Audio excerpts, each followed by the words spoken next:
Madam Chairwoman, I rise today in opposition to the amendment.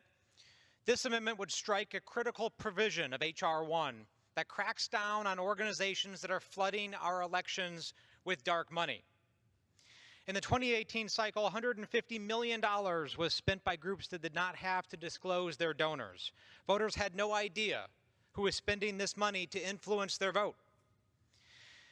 What it does is create a system in Washington that leaves elected officials beholden to mega donors rather than the needs of their constituents. This is a direct threat to our democracy, and it is coming from within this chamber.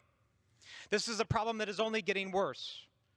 Since Citizens United, dark money spending has gone up by more than 8,000%.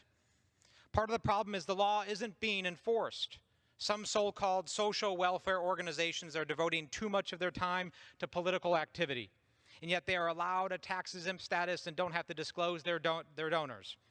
And the IRS can't do anything about it.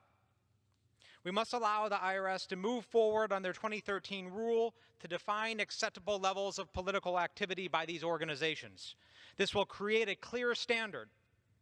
If a group violates this standard and it fails to adhere to its social welfare mission, then it should lose its tax-exempt status and it should register as a PAC. If you are going to spend millions of dollars to influence someone's vote, then you better have the courage to stand behind your words.